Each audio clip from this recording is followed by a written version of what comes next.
타임머신을 타고 시간을 거슬러 올라가기로 한 걸까요? 미국 서부 영화 시대에 보던 장면이 그대로 연출됐습니다. 김유진 아나운서. 그렇습니다. 미국 텍사스주의 난민촌에서 벌어진 일인데요. 영상으로 보여드리겠습니다.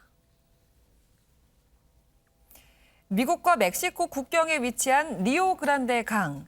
IT 난민들이 강물을 건너고 있습니다. 그들 앞을 막아서고 있는 말을 탄 사람들은 바로 미국 국경 순찰대였는데요. 그런데 IT 난민들을 막아서는 과정에서 폭력적인 행동이 포착이 됐습니다. 네. 바로 채찍을 휘두른 건데요. 세상에. 도망치는 난민을 쫓아가며 목덜미를 잡아채는 모습도 볼 수가 있었습니다. 놀란 IT 난민들 도망치는 과정에서 강물에 빠지기도 했다는데요. 이 사건이 알려지자 난민 학대라는 비판이 일고 있습니다. 아니 국경을 단속하는 게 저들의 임무라고는 하지만 이거 너무 심한 거 아닙니까? 박승배 변호사님. 보신 것처럼 기마 순찰 대원들 난민을 향해 돌진하고 일부는 난민을 체포하려 했습니다. 이에 겁에 질린 난민들 뒤로 돌아 전력 질주하면서 일부는 강에 빠지기도 했는데 한 요원은 여성과 어린이가 뒤섞인 난민 무리를 향해 당신들은 여성을 이용한다면서 IT를 비하하는 욕설을 쏟아내기도 했습니다. 미국 국토안보부 이 사건에 대해서 진상조사에 착수하겠다고 밝혔고 상황에 따라 징계 조치가 이루어질 수도 있습니다. 마요르커스 장관은 이 장면을 목격하고는 마음이 몹시 괴로웠다. 난민을 향한 어떠한 학대도 용납할 수 없다고 밝혔습니다.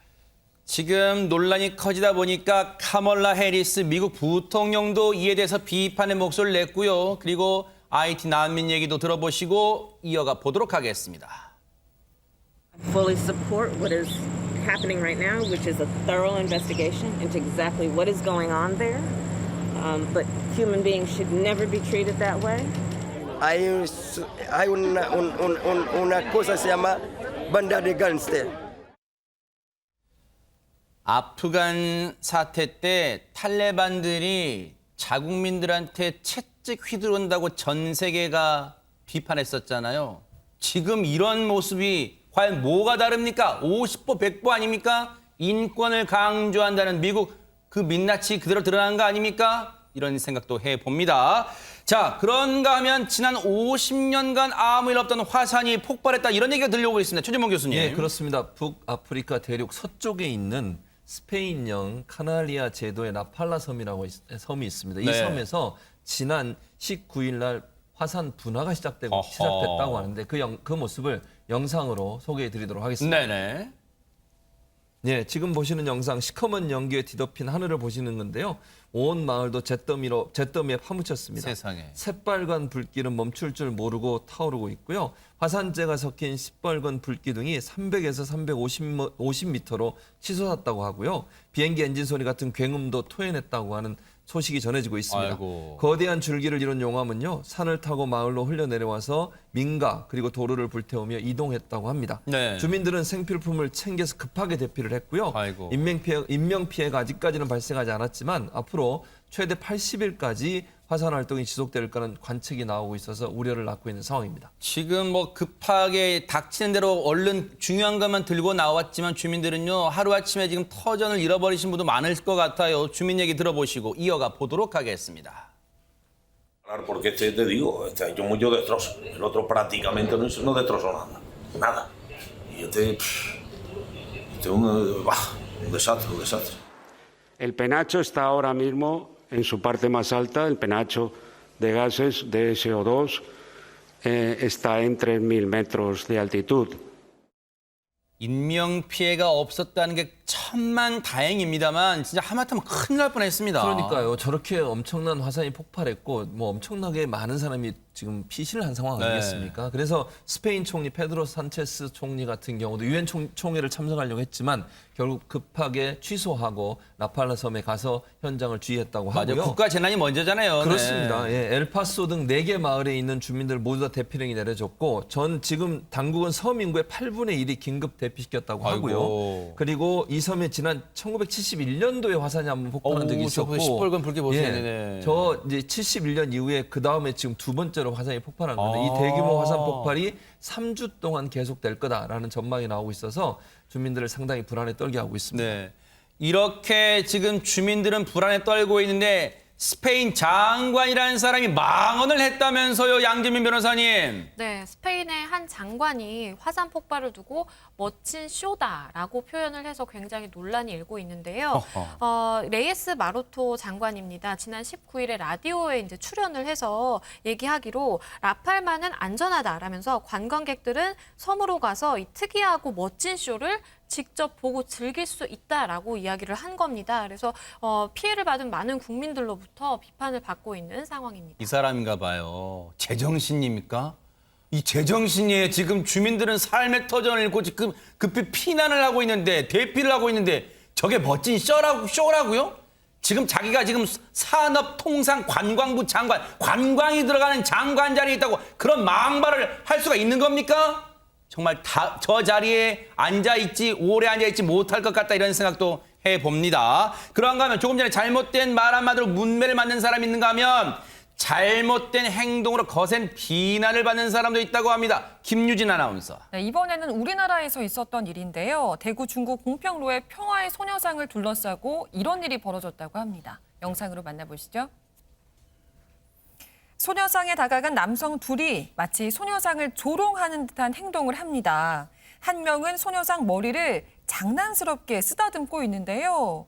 그러다가는 급기야 툭툭 때리기까지 하는 모습을 보실 수가 있습니다.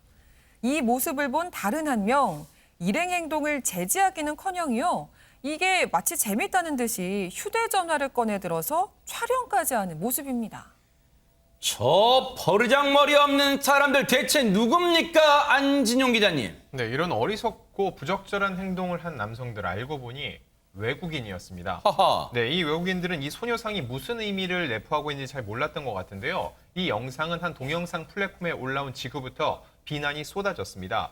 일본군 위안부 피해자의 참상을 알리기 위한 설치된 이 소녀상을 모욕하는 듯한 모습 때문에 누리꾼들의 거센 비판에 직면을 하게 됐는데 이 영상의 반응을 본 이 남성들 사태의 심각성을 그때서야 알아차리고 사과하고 자기들은 주변 사람들을 통해서 이 의미를 알게 됐다면서 잘못된 행동임을 시인했습니다. 어디서 건방지게 대한민국 땅에 와서 이런 짓을 해요. 이 사람들이 외국인이랍니다. 사과는 했다는데 그 영상도 마저 보시고 이어가 보도록 하겠습니다. 안녕하세요. 우리가 어젯밤에 조금 잘못했어요. 미안해요.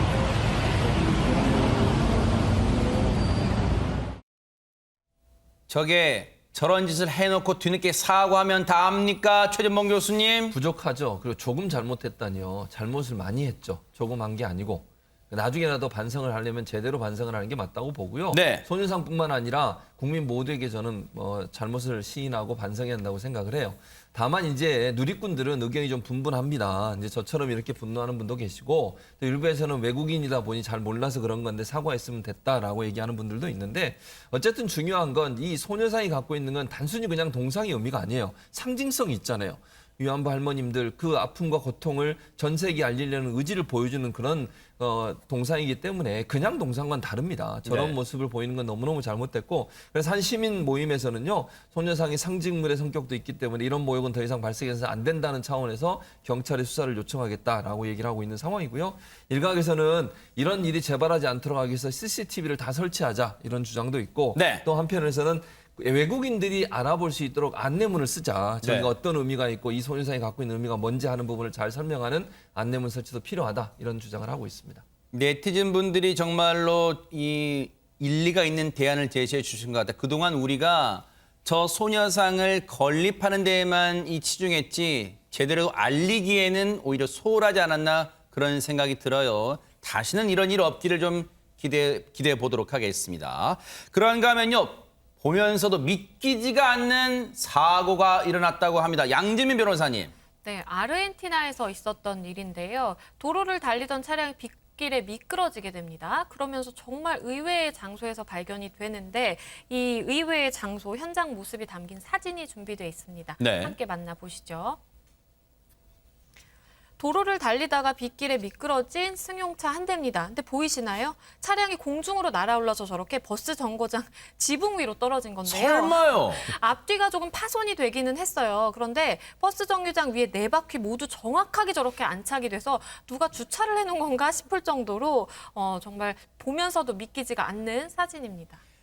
우리 고속도로 다니시다 보면요. 한쪽에 졸음 운전을 하게 되면 이렇게 됩니다만 이 처참하게 찌그러진 차량 같은 걸 전시해 놓은 경우가 있어.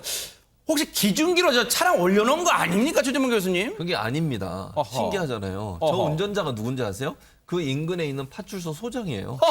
그러니까 파출소장이 경찰이잖아요. 파출소 소장이 운전하던 차인데 네. 본인이 뭐라고 그러냐면 저 이제 운전하고 가는데 빗길에 미끄러져서 쿵 하는 소리가 났고 미끄러지면서 부웅 떠서 저 차가 저 위에 툭 올라갔다는 대박 겁니다. 사건. 그러니까 우리가 볼 때 좀 인간 좀 이해가 안 되는 부분이지만 네. 아마 자연스럽게 저 일이 일어난 것 같고 다행히 이제 저 사고로 머리와 손목 등에 타박상은 입었지만 파출소장 크게 다치진 않았고요. 어허. 그러니까 본인도 상당히 놀란 상황인데 왜 저 차가 저렇게 부웅 떴는지 본인도 당시에는 이해가 안 됐다 그렇게 얘기하고 있습니다. 아니 이게 박성배 변호사 이게 확률적으로 이게 말이 됩니까? 저 전문가들은 저 상황을 이해할 수 있을까요? 어떻습니까? 일단 현지 경찰은 차량이 가드레일을 들이받고 튕겨져 나가 이 사고가 발생한 것으로 추정하고 있지만 전반적으로 상황이 납득되지 않는다는 분위기가 팽배해 있습니다. 이 현장을 조사한 경찰은 이 운전자가 자신과 개인적인 친분 관계도 있는데 인격적으로도 훌륭하고 거짓말을 할 사람은 아니지만 그의 말만 듣고는 도저히 사고 경위가 납득이 되지 않는다고 심경을 토로하고 있습니다. 네. 이 교통사고 전문가들도 차량이 빗길에서 미끄러진다고 해도 공중으로 떠오른다는 건 설명이 되지 않는다는 반응을 보이고 있습니다. 이 경찰은 여전히 차량의 당시 속도 등 세부 사항을 조사 중입니다. 네. 근데 또 한편으로는 저렇게 차가 튕겨져 올라갔다고 만약에 둘러대서 얻는 이득이 무엇일까라고 생각해 봤을 때 진짜로 수백만 분의 1 확률로 저렇게 튕겨 나갔을 수도 있겠다 하는 생각도 해봅니다. 하여튼 참 희한한 광경을 목격했습니다. 그런가 하면 코로나가 만든 이색 광경, 우리가 상상하는 그 이상인 것 같습니다. 김유진 아나운서. 그렇습니다. 관광객들을 태우던 택시가 코로나19 때문에 관광객이 급감하자 이런 변신을 했다고 하는데요. 영상으로 만나보시죠. 태국 방콕의 한 야외 주차장에 택시 수백 대가 주차돼 있습니다. 그런데 이 택시들의 모습 어딘가 좀 특이해 보이지 않으신가요? 택시 지붕 위를 자세히 보니까 운행 안 하는 차들 아니에요? 아닙니다. 운행 안 하는 건 맞는데 거기서 그치는 게 아니라 정말 색다른 변신을 한 건데요. 어허. 바로 택시 지붕이 미니 텃밭으로 변신을 한 겁니다. 택시 지붕 위에는 각종 채소들이 주렁주렁 열려있는 모습을 볼 수가 있고요. 사람들이 정말로 텃밭에 온 것처럼 채소들을 재배하고 또 작물에 열심히 물을 주는 모습도 볼 수가 있습니다. 네. 택시가 이렇게 미니 채소밭으로 변한 건 관광산업이 큰 비중을 차지하고 있는 태국에서 코로나19 사태로 승객이 급감한 탓이라고 합니다. 아, 세상에. 차량이 이제 운행을 안 하다 보니 손님이 없으니까 운행을 안 했나 봐요. 그런데 지금 저렇게 차량 위에, 택시 위에 저렇게 텃밭을 한다? 차에는 지장이 없을까요? 안진영 기자님?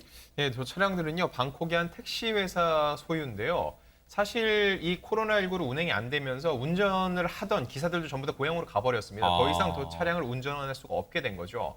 처음에 차량을 구입할 때 썼던 거액의 대출금도 그대로 남아있는 상태에서 차량 적자는 계속 고스란히 남아있었던 거죠. 거기서 고민을 했는데 이 차량이 항상 움직여줘야 되거든요. 움직이지 않으니까 엔진에도 문제가 생기고 타이어도 파손이 되고 또 폐차 직전 수준까지 방치가 되고 있었기 때문에 이 차량을 그냥 두는 게 더 이상 의미가 없었다고 합니다. 결국 채소를 재배하는 택시로 만든 것은 그들의 마지막 선택이었다고 하는데 한편으로 보면은 굉장히 기발한 선택이지만 또 다른 한편으로는 정말 안타까운 그러네요. 말씀해 주신 것처럼 오죽하면 저게 마지막 선택이란 말까지 했을까요? 관련 얘기 들어보시고 이어가 보도록 하겠습니다.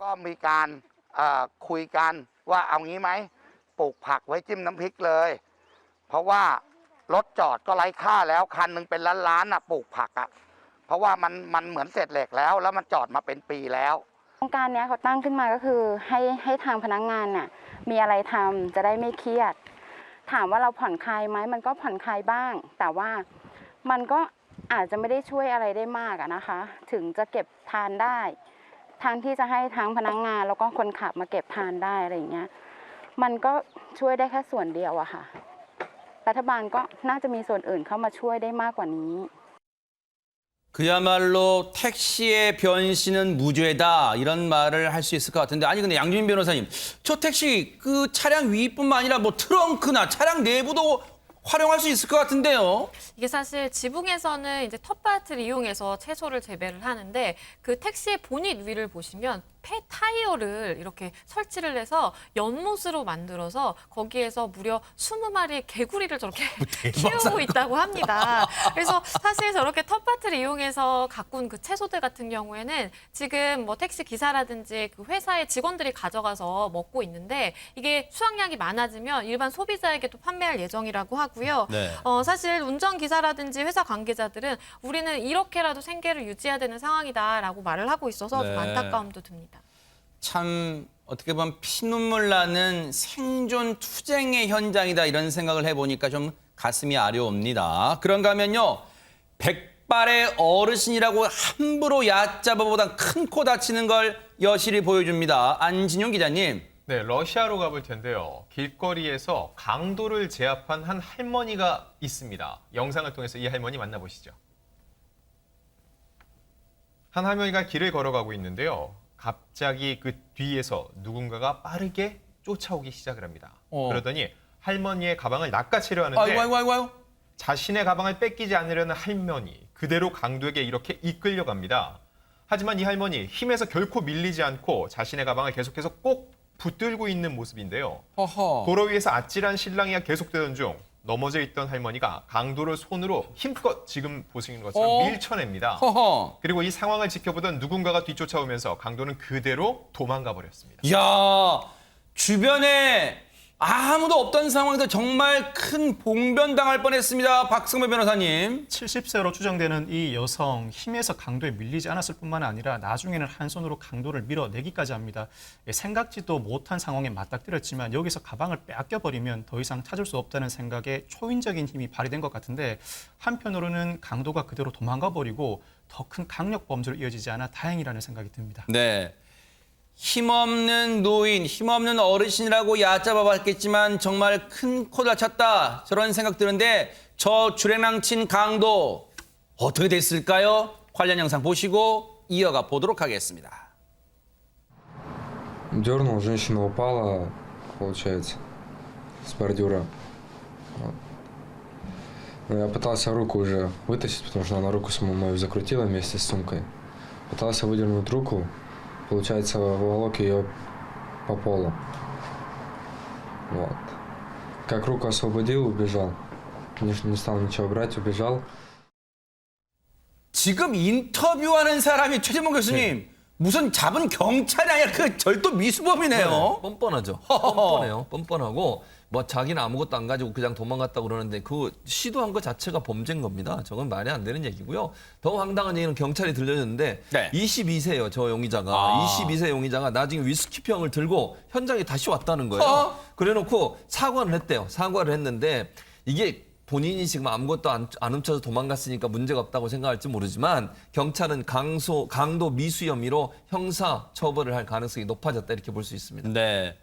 범인은 현장에 다시 나타난다는 그 말이 또 딱 들어맞았습니다. 그런가 하면요. 저희가 추석 연휴 직전에 미국에서 있었던 미스터리한 실종 사건 전해드렸었는데 세상에 그 후속 얘기가 들려왔습니다. 김유진 아나운서. 그렇습니다. 미국에서 약혼남과 함께 밴을 타고 여러 주를 넘나들면서 여행을 하던 20대 여성이 지난달 말부터 종적이 묘연해지면서 경찰이 추적에 나섰는데요. 이 여성은 한 국립공원을 찾은 뒤 가족들과 연락이 끊겼고 이후에 이 약혼남만 혼자 자택으로 돌아왔습니다. 그런데 이 여성 안타깝게도 현지 시간으로 19일에 한 캠핑장에서 숨진 채 발견됐습니다. 세상에. 저희가 사실 그때 방송하면서도요. 혹시나 좀 불길했었는데 세상에 이런 우려했던 일이 벌어졌어요. 그런데 당시에 실종되기 전에요. 이 해당 여성과 같이 여행을 떠났던 약혼남 두 사람이 다투던 장면도 공개가 됐었는데 관련 영상 보시고 이어가 보도록 하겠습니다. What's your guys' names? Gabby. I'm Brian. Gabby, Brian, okay. What's going on? How come you're crying? I'm just sorry. We've just been fighting this morning. Some personal issues. You want to tell me about those scratches on your face? She had a cell phone in her hand. That's why I was pushing her away. She's because do you mind lifting up your right sleeve for me? I'm curious about something. Oh, it's a little bit of nails.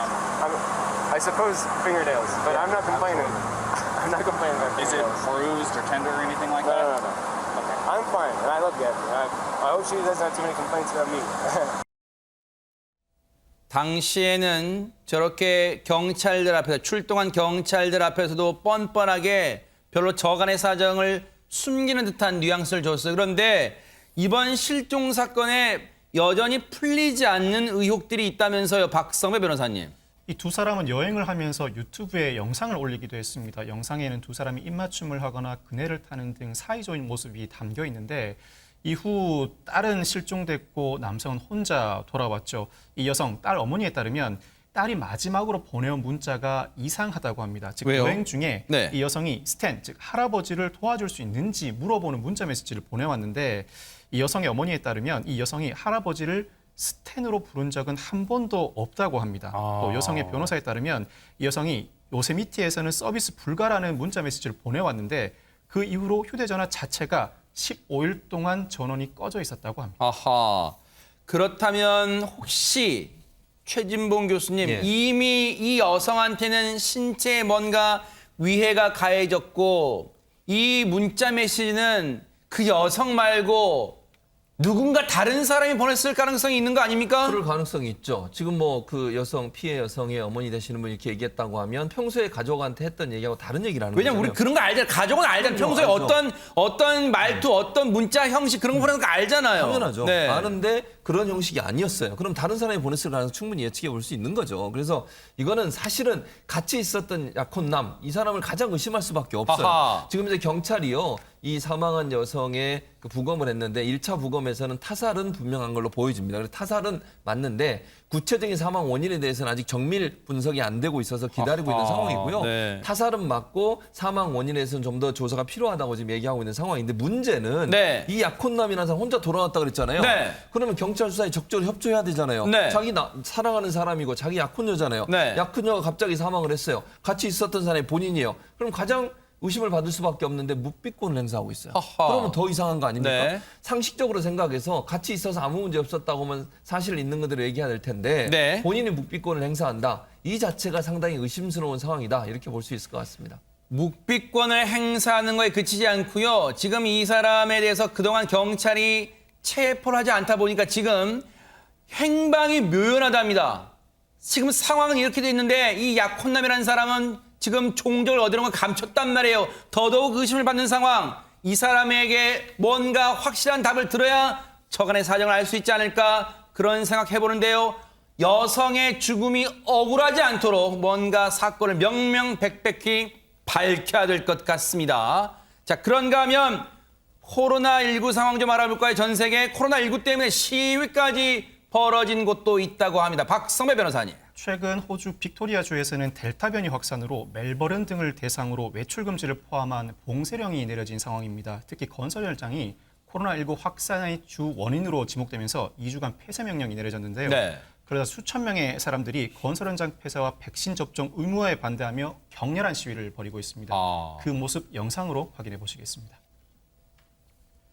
수천 명의 시위대가 호주 빅토리아주 멜버른의 한 도로를 점거한 모습입니다. 이 시위대는 건설 현장을 폐쇄하고 백신 접종을 의무화한 보건 명령을 즉각 취소하라고 거세게 요구했는데요. 네. 이 격렬한 시위에 대규모 경찰 병력이 투입되고 이 과정에서 시위대 40여 명이 체포되기도 했습니다. 이 시위대는 멜버른 서쪽의 한 다리를 점거한 채 경찰을 향해 돌과 병을 던지고 행인을 공격하고 시위 현장을 보도하는 취재진에게는 오물을 뿌리기도 했는데요.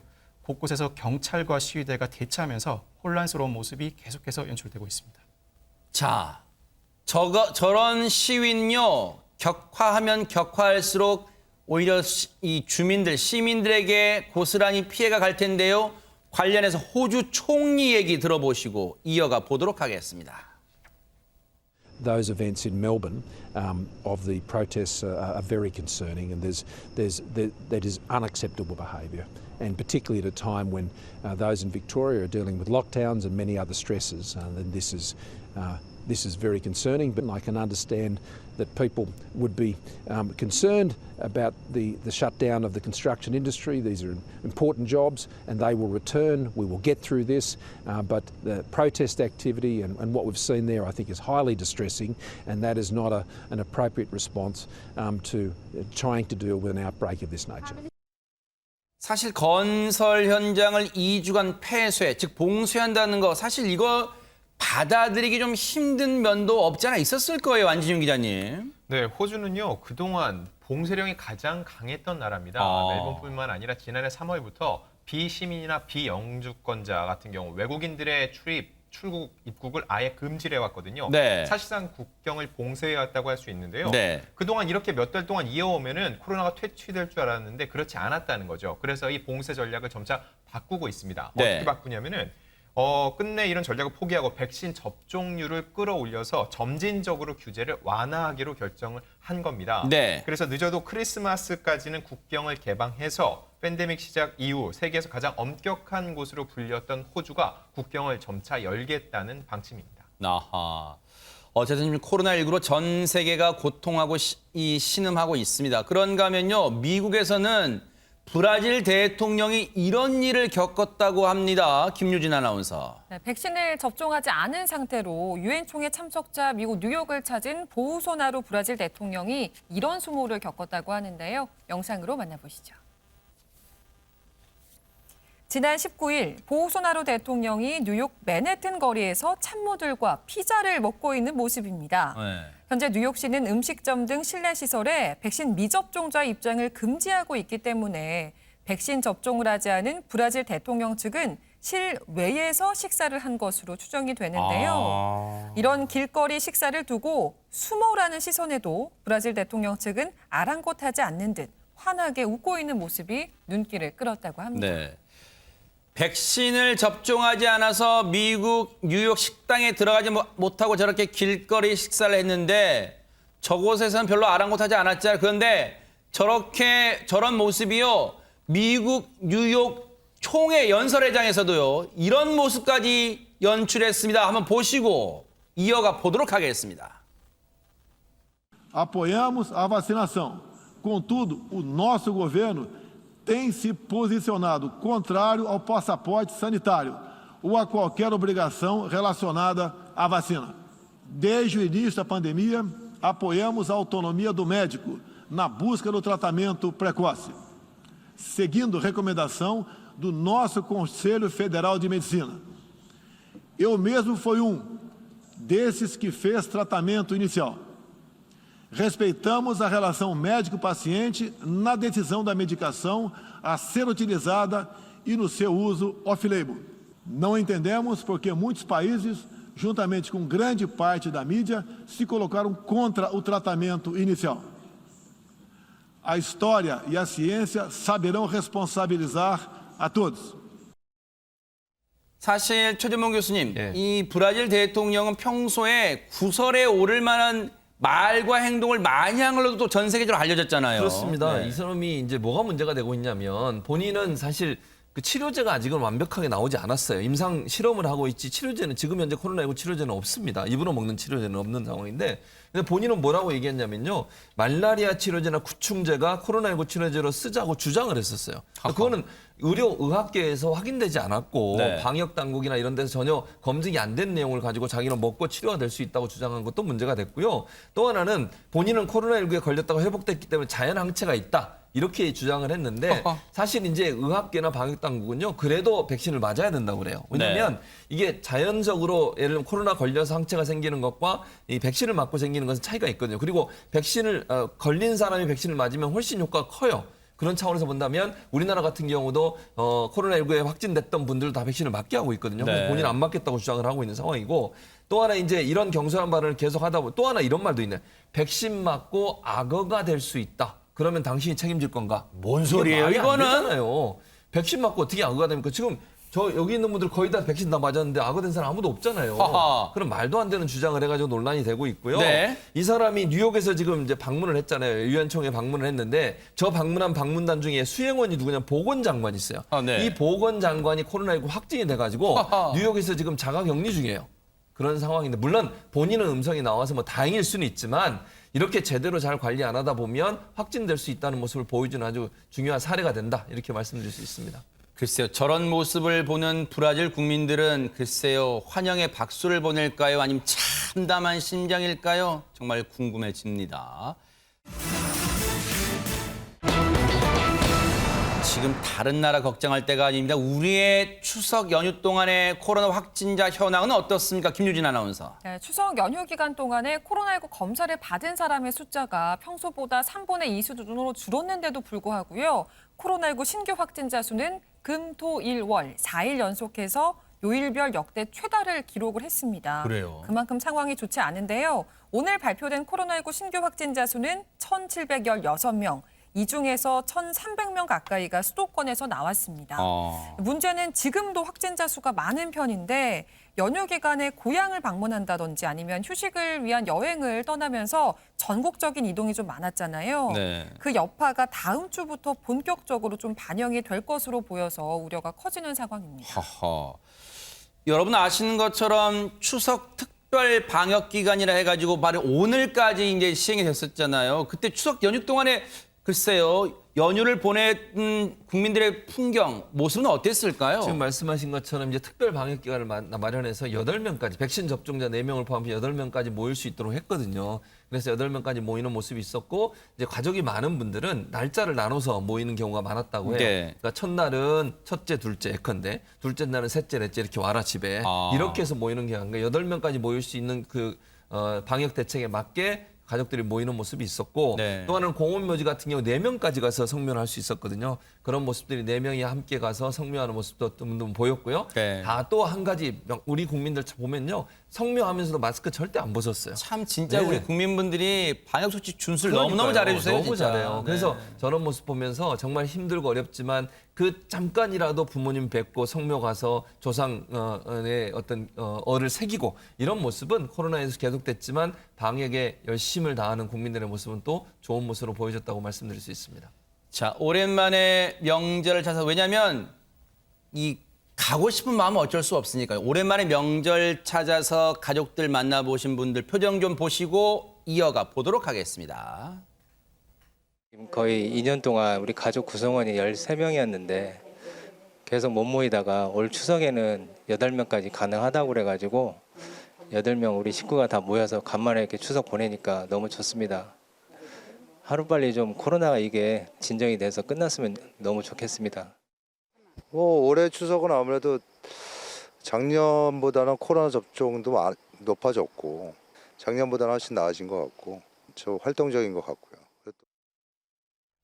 저분들은 그나마 이제 백신 접종하신 분들도 4분이 포함되셨기 때문에 앞서 보신 것처럼 집안에서 댁에서 8분까지 차례를 지낼 수 있었던 거예요. 그런데 안진용 기자님, 대면에서 가족을 못 보신 분들도 많으실 거 아니에요. 네, 말씀하신 대로 코로나19 2년차에 접어들면서 명절을 쇠는 풍경도 많이 달라졌습니다.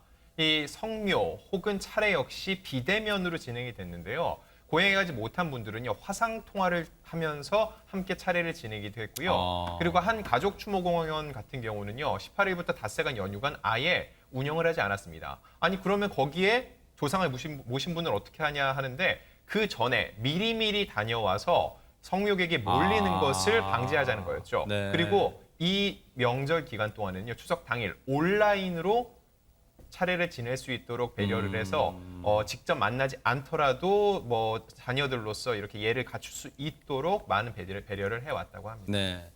참 많이들 국민분들이 협조를 하시는 것 같아요. 올해 명절에 올 추석에도 정말 잠시 멈춤을 택하셨던 분들 얘기 들어보시고 이어가 보도록 하겠습니다.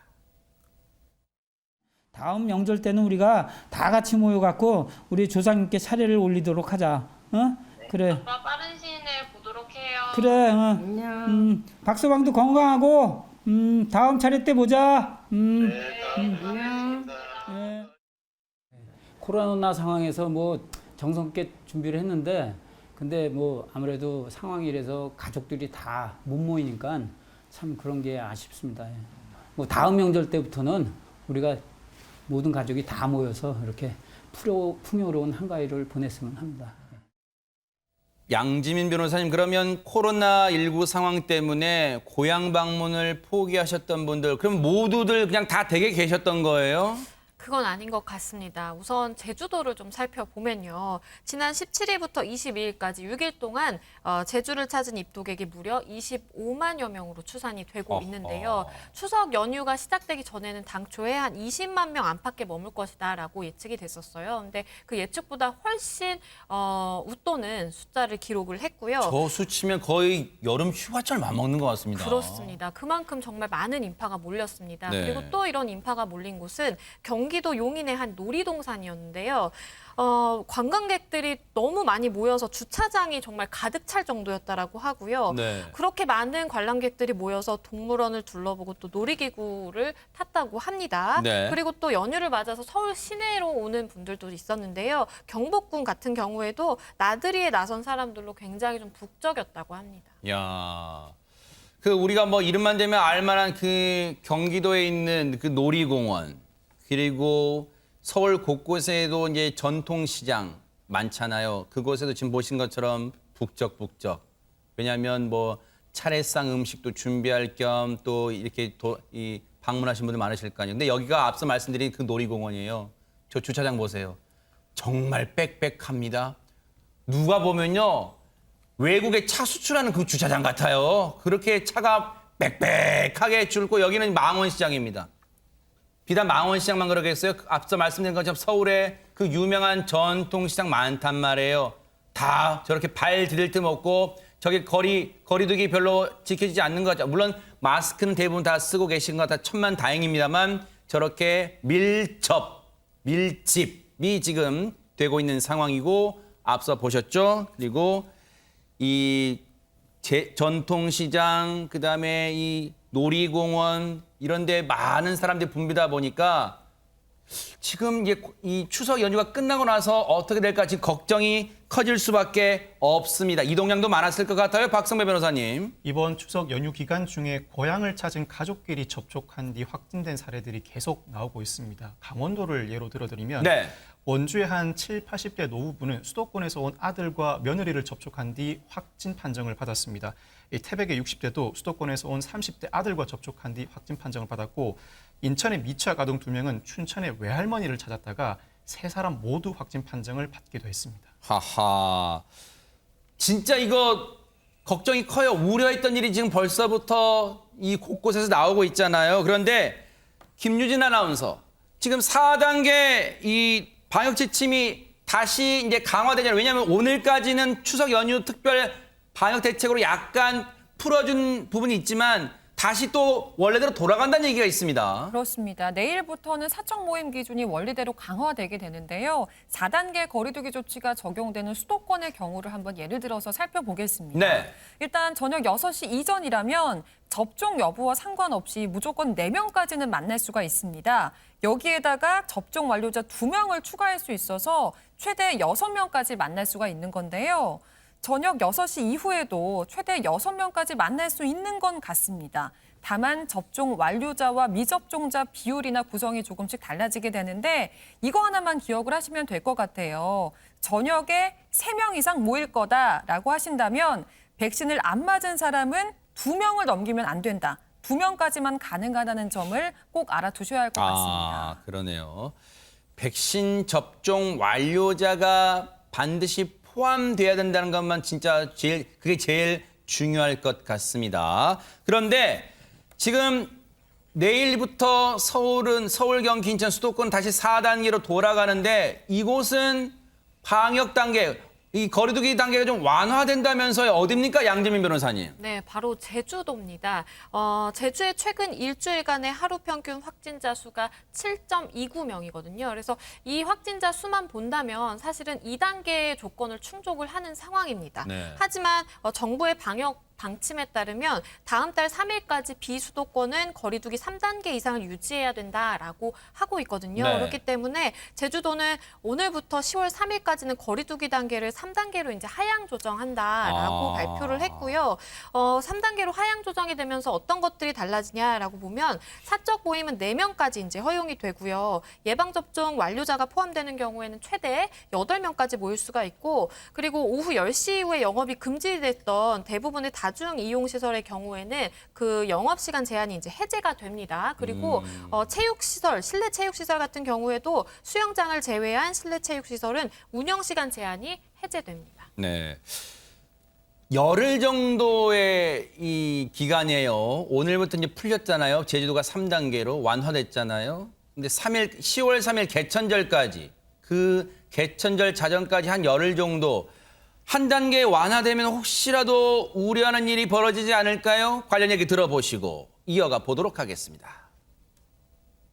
추석 연휴 5일 동안이 예상보다 많은 인원 25만 명 이상의 입도객들이 다녀갔습니다. 무증상 감염자를 포함해서 저변에 그 감염을 시킬 수 있는 그러한 에너지가 많이 충만돼 있다, 이렇게 저희들은 판단하고 있습니다.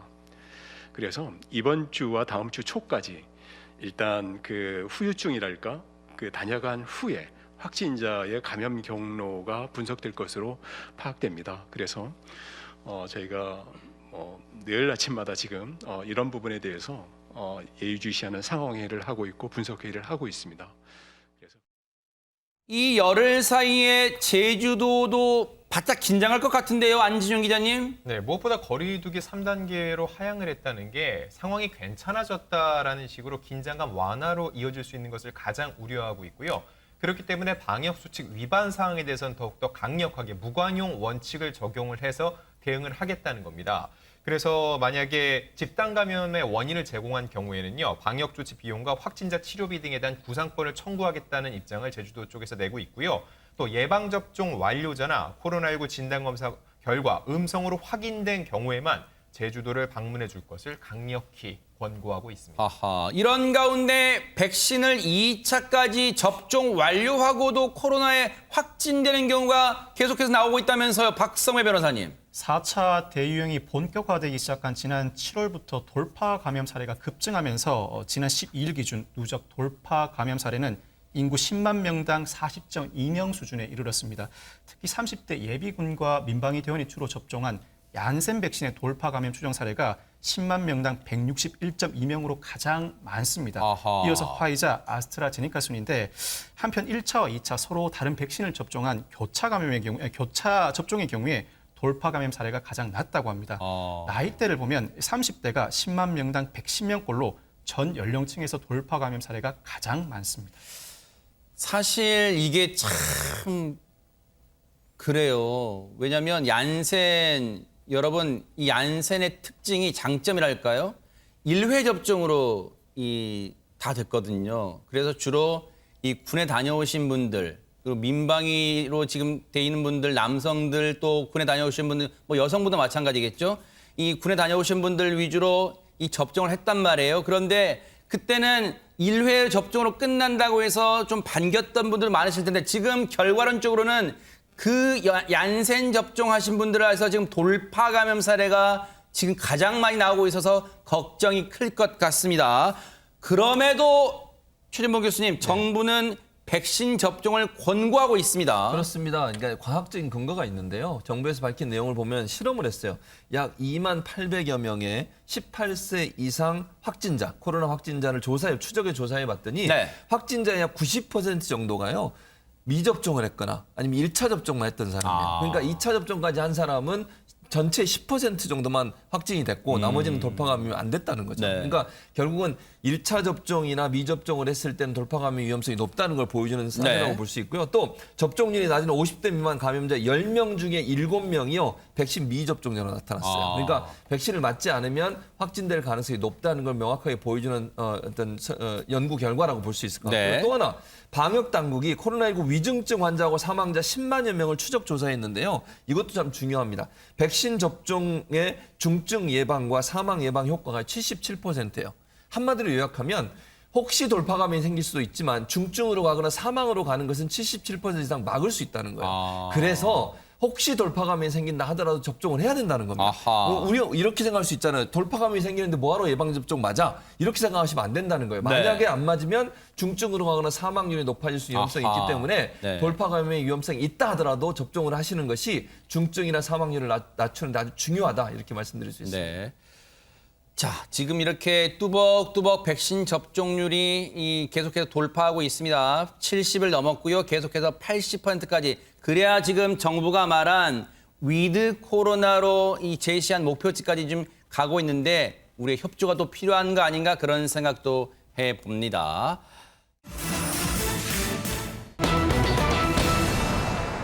세상에 추석 연휴 때만큼은 이런 일이 없기를 바라는데 아주 끔찍한 사건이 벌어졌습니다. 김유진 아나운서. 그렇습니다. 추석 당일 경남 창원의 한 식당에서 흉기 난동 사건이 벌어졌습니다. 이 일로 한 명이 목숨을 잃었다고 하는데요. 관련 영상 준비했습니다. 함께 보시죠.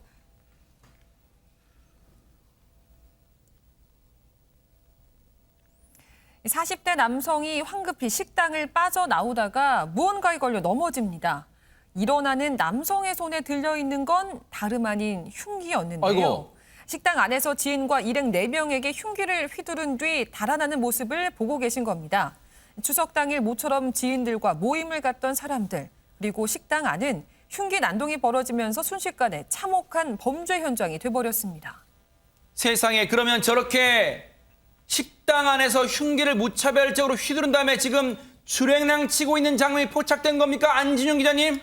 그렇습니다. 이 추석 당일 가장 행복해야 될 날이 비극으로 바뀌고 말았는데요. 게다가 피해자 모두 지인들이었습니다. 저 남성에 의해서 한 명은 그 자리에서 숨졌고 나머지 4명은 상해를 입고 병원에서 치료를 받았는데 이 남성, 이 사건을 벌인 직후 차를 타고 부산으로 달아났습니다. 하지만 4시간 만에 부산 진구 한 도로에서 검거됐습니다.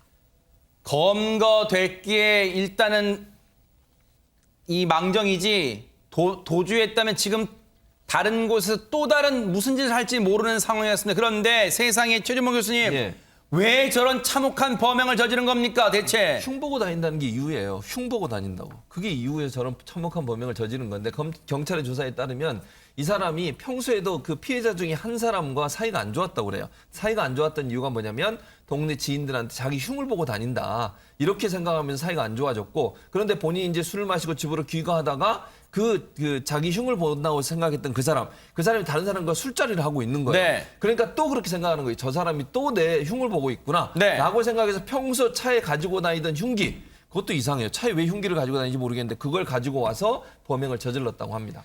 아니, 그러면 안타깝게도 저 사람이 휘두른 흉기에 목숨을 잃었던 분도 그럼 평소에 이 가해자와 이 범인과 알고 지냈던 사람인가요? 양재민 변호사님. 그게 아닙니다. 사망하신 분 같은 경우에는 이 가해자와 전혀 일면식도 없는 사람이었던 거예요. 세상에. 그러니까 거기 식당에서 한 5명이 있었는데 그중에 1명과 이 가해자가 아는 사이였고요. 나머지는 가해자와 전혀 연관이 없는 사람이었던 세상에. 거예요. 그런데 이제 경찰의 말에 따르면은 이 가해자가 가서 난동을 부릴 때 그 지인 본인에 대해서 흉을 보고 다닌다고 생각한 그 지인과 실랑이가 있다가 왜 갑자기 옆에 사람에 대해서 공격을 해서 옆에 사람이 숨지게 됐는지 그 경위에 대해서는 지금 조사 중이라고 이야기를 하고 있고요.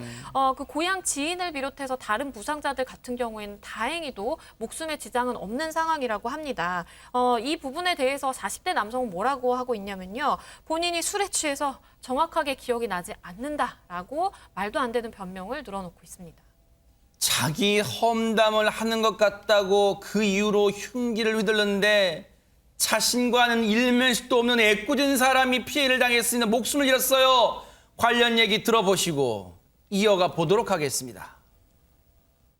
여성분이 저쪽으로 이쪽에 피 묻은 상태에서 가시더라고요. 명절이잖아요. 가족들 그런 건 줄 알고 또 가보니까 사람들 다쳐 있고.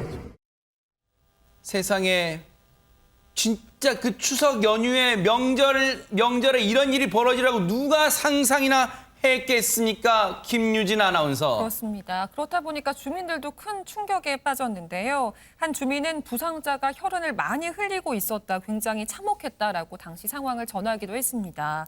또 다른 목격자에 따르면 식당 주인도 앞치마를 입고 도망가야 하는 상황일 정도로 상황이 급박했던 것으로 보이는데요. 또 무엇보다 연휴에 이런 일이 벌어지면서 굉장히 착잡했다라는 이야기를 하는 주민도 있었습니다. 혹시 박성배 변호사님, 이거 철저하게 계획된 범죄였을까요? 어떻습니까? 이 경찰은 40대 남성을 살인 등 혐의로 조사하고 있습니다. 미리 흉기를 준비한 점에서 계획 범죄 가능성에 무게를 두고 있는데 피의자의 진술 외에도 정확한 범행 동기도 조사할 필요가 있습니다. 이 경찰은 조사를 마치는 대로 이 남성에 대해서 구속영장을 신청할 방침입니다. 세상에 정말로 이런 일이 없기를 바라는데 너무너무 참혹한 그런 사건이었습니다. 그런가 하면 추석 연휴 내내 인터넷을 떠들썩하게 달궜던 그런 사건입니다. 안진영 기자님. 네, 바로 노엘이라는 예명으로 활동하고 있는 래퍼 이 장용준 씨, 국회의원 장제원 의원의 아들로도 잘 알려져 있죠. 아하. 지난 18일 서울 서초구에서 운전을 하다 접촉사고를 했습니다. 그런데 사고 당시 이 장 씨는 무면허 상태였습니다. 허허.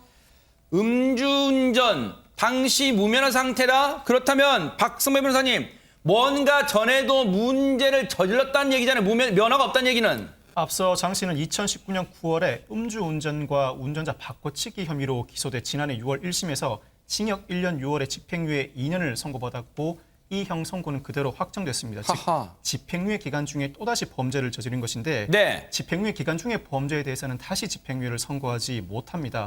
재판부가 벌금형을 선택하지 않는 이상은 징역의 실형을 선고할 수밖에 없고 이 사안이 벌금형에 그칠 사안은 아닙니다. 그렇다면 징역의 실형을 선고하면서 기존 유예됐던 형도 동시에 복역해야 하는 상황이 벌어질 수 있습니다.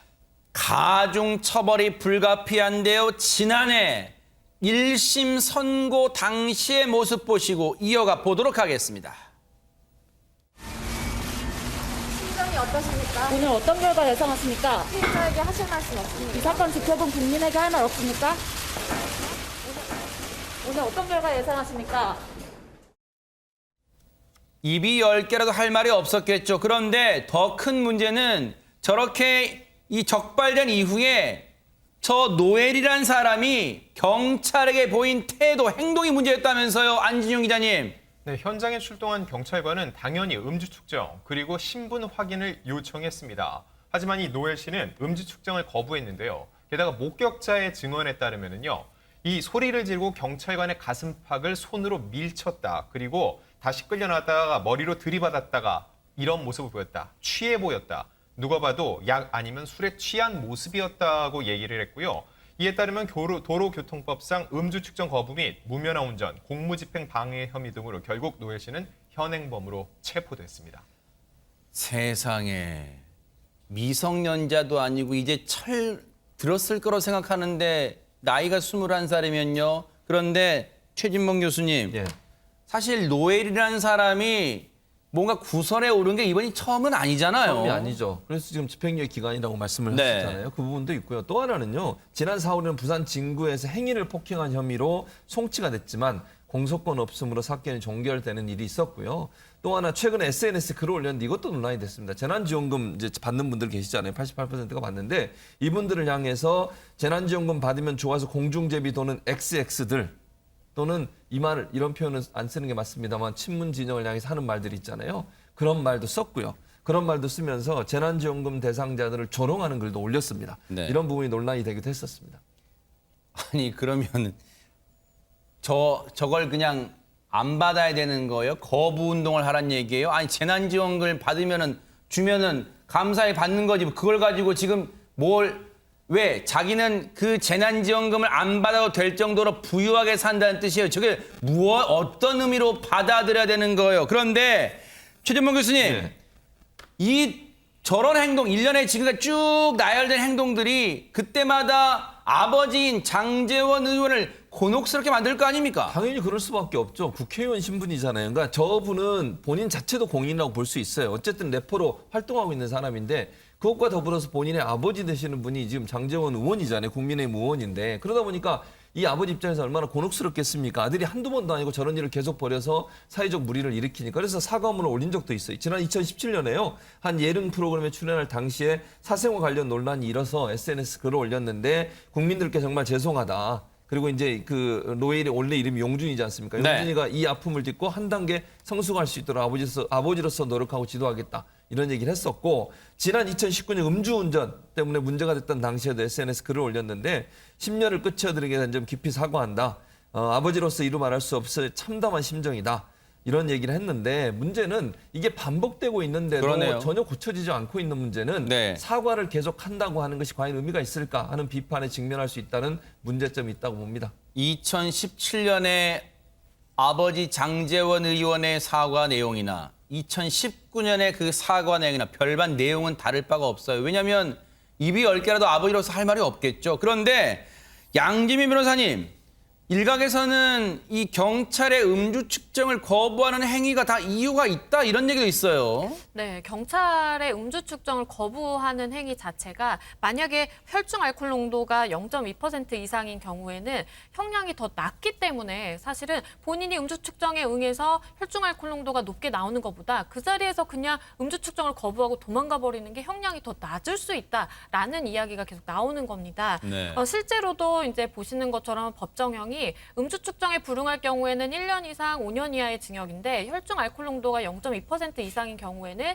2년 이상 5년 이하의 징역이거든요. 물론 장 씨 같은 경우에는 그 전에 이제 음주운전 전력이 있기 때문에 이런 경우에 음주 측정을 거부하는 경우에는 가중처벌을 받기 때문에 형량 자체는 상당히 높기는 합니다. 하지만 이번 사건을 두고 이렇게 계속 목소리가 나오는 이유는 사실 2019년도에 그 윤창호법이 개정이 되면서 음주운전에 대한 형량은 많이 상향 조정이 됐거든요.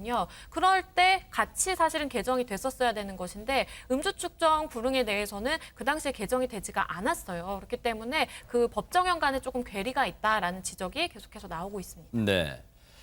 김유진 아나운서, 노엘이라는 사람이 뭐 기사를 보니까 앞에 붙는 수식어가 래퍼라는 것은 이제 가수라는 얘기잖아요. 어떤 장르의 노래를 한다는 거예요, 노엘 씨가? 힙합이라는 장르에서 지금 그래요? 활동하고 있는 그런 래퍼 가수인데요. 네. 근데 일부의 힙합 팬들도 노엘에 대해서 비판하고 나섰습니다. 아하. 지난 20일에 힙합 관련한 온라인 커뮤니티 이용자들이 노엘의 퇴출을 촉구하는 그런 내용의 성명서를 발표한 건데요. 이 내용을 보면 래퍼 노엘은 2차례 음주운전으로 팬들에게 큰 실망을 안겼고 또 힙합계의 명예를 실추시켰다라면서 스스로 힙합계에서 나가길 바란다라고 밝혔습니다. 이와 별개로 이번 사안과 관련해서 노엘 장용준 씨도 입장을 내놨는데요. 뭐라고 드릴 말씀이 없다. 죄값 모두 달게 받고 성숙한 사람이 되도록 노력하겠다. 죄송하다라는 반성의 글을 SNS에 올린 겁니다. 네. 일단 죄값은 달게 받겠다고 했는데 앞서 우리 박성배 변호사님 말씀처럼 이번 죄가 상당히 가볍지가 않고 중합니다. 왜냐하면 앞서 집행유예 기간에다가 지금 누적됐고요. 그리고 음주 측정 거부했기 때문에 가중처벌 피할 수가 없어서 이 앞으로 실형이 선고될지도 아마 이 주목될 것 같은데요. 앞으로 이 사건도 뉴스파이터가 따라붙어 보도록 하겠습니다.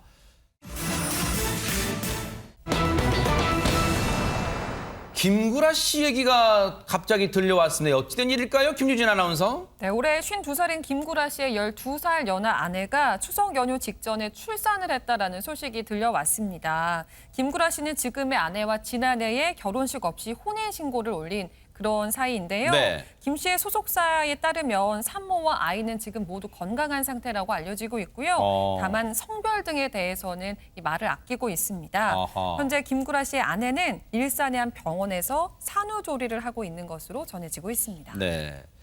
성별 건강 상태에 대해서는 아무래도 주인공이 김구라 씨가 직접 밝힐 기회를 아마 이제 소속사가 배려 차원에서 양보하는 것 같아요. 그런 여지를 남겨둔 것 같습니다.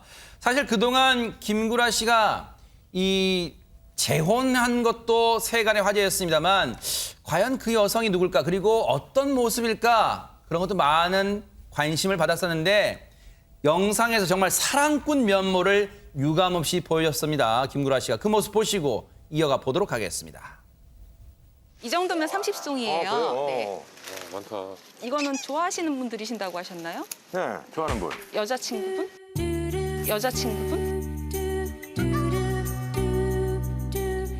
아니야. 여자친구분 것도 하나 사시면 여자친구? 되는데요? 여자친구는 제가 낯간지러워요. 요거는 근데 이제 여자친구 주고.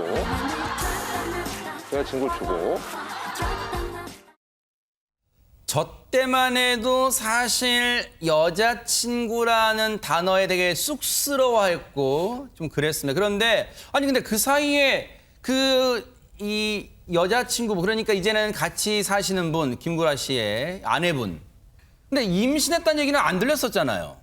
네, 왜 그리 조용히 진행이 됐을까라고 네. 많이들 궁금해하시는데요. 최근 그 언론 보도에 따르면은요, 아이가 지금 출산 예정일보다 조금 더 일찍 나와서 인큐베이터 안에 들어가 있다고 합니다. 그래서 보다 건강한 모습으로 건강하게 얘기를 드리기 위해서 김구라 씨가 말을 최대한 아꼈다는 생각도 들고요. 그리고 김구라 씨는 이미 많은 분들이 아시겠지만 재혼 가정입니다. 게다가 재혼한 여성분 같은 경우는 비연예인이기 때문에 너무 지나친 관심이 오히려 부담을 느낄 수도 있어서 김구라 씨가 최대한 조용히 출산까지 침묵을 지켰던 것으로 보입니다. 세상에 또 그런 깊은 뜻이 있었던 거군요. 아니 그러면 박성배 변호사님, 김구라 씨의 주변 분들, 특히 동료 연예인 분들도 이 2세 소식을 못 들었을까요? 어떻습니까? 눈치챈 사람도 있었던 것 같습니다. 박명수 씨가 오늘 라디오에서 김구라 씨 아내의 출산 소식을 확인한 뒤에 사실 얼마 전에 산부인과에서 누가 봤다는 얘기를 들었다. 자신이 김구라 씨와 일주일에 한두 번은 만나는데 부담될까 봐 아예 물어보지도 않았다고 합니다. 너무 잘 됐다. 나와 동갑인데 52의 늦둥이라니 얼마나 귀엽겠냐. 친구로서 동료로서 너무 축하한다고 축하의 말을 건넸습니다. 아니 근데 최지봉 교수님, 우리가 잘 알고 있다시피 지금 김구라 씨한테는 아주 멋진 아들이 있잖아요, 이미. 네, 있죠. 그리군이라고. 그분도 이제 래퍼를 하고 있는데 그리군 같은 경우도 사실은 이제 본인이 24살이거든요. 그러니까 본인보다 23살 적은 동생을 얻게 된 거죠.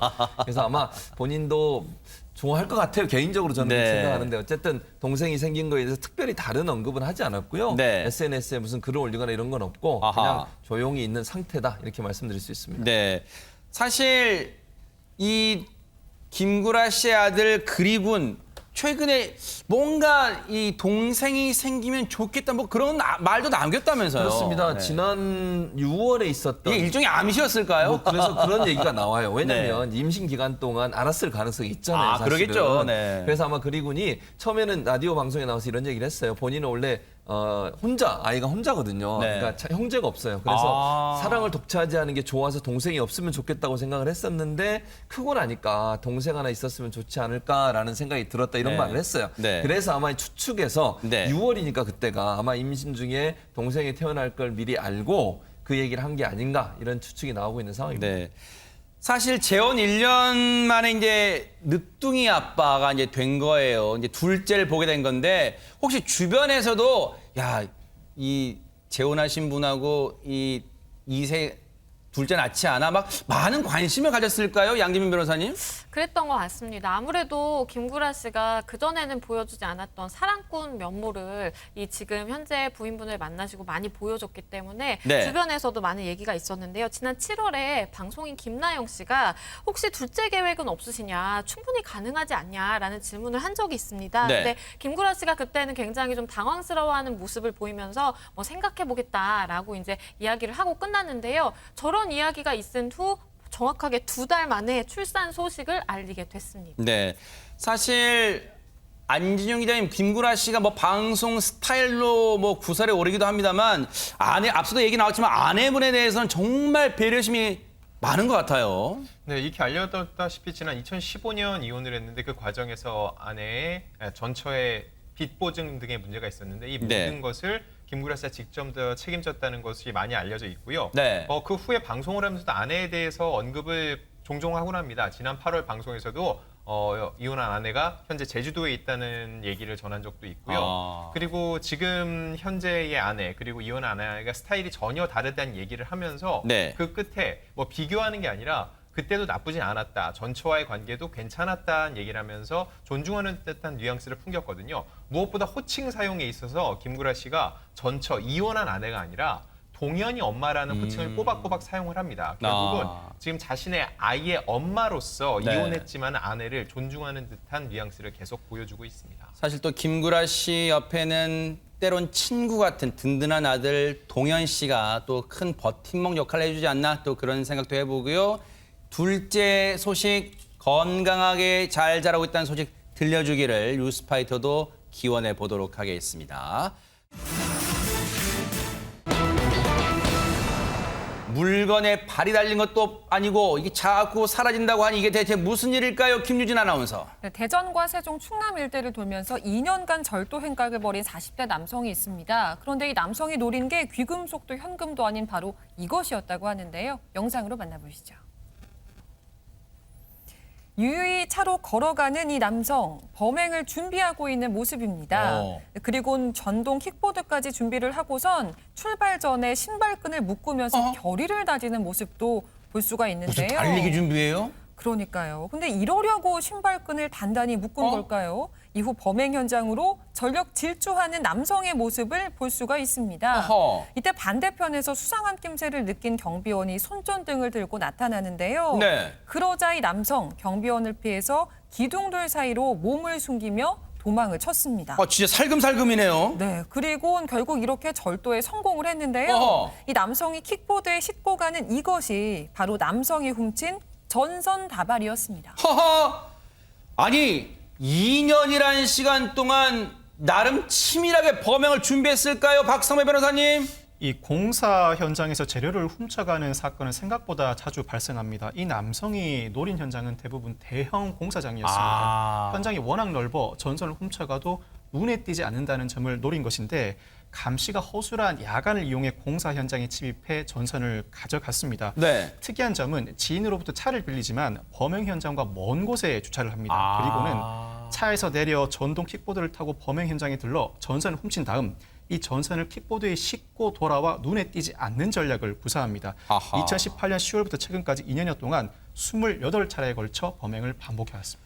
아니 근데 안지훈 기자님, 귀금속도 아니고 전선 이게 왜 저런 걸 훔치는 겁니까? 이 일용직 노동자였던 남성이 조금씩 팔다 보니까는 이게 돈이 된다라고 생각을 하게 된 겁니다. 그때부터 또 구리전선을 고물상 등에 판매를 했는데 현금화가 쉽다는 거죠. 그렇게 2년 동안 무려 17톤 가량을 훔쳤고 그 금액이 시가로 1억 8천만 원 정도 됩니다. 대박 이 중 사건. 500kg을 제외하고는 이미 모두 팔아버린 상태였습니다. 세상에 여러 군데에서 야금야금 훔치면 안 걸릴 줄 알았습니까? 무려 1억 8천만 원 상당을 훔쳤습니다. 경찰 얘기 들어보시고 이어가 보도록 하겠습니다. 구리전선하고 신주 저녁 시간대 저녁 21시경부터 훔친 거죠. 새벽 2시까지. 공원상에 나타나면 다 현금이니까. 상하주의 벌은 차량 누지비용에 사용했대요.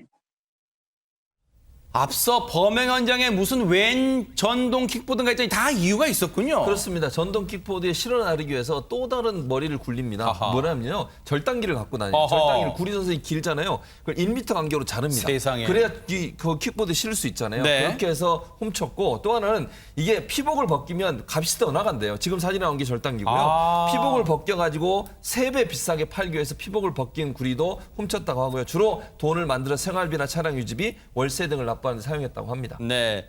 나름 치밀하게 CCTV가 적은 곳도 이용하고 옷도 갈아입었지만요. 경찰의 추적을 피할 수는 없었고 장무라비도 함께 이 검거했다고 하니까요. 정말 범죄 저지르고서는 편히 못 산다. 다시 한번 확인할 수 있었습니다.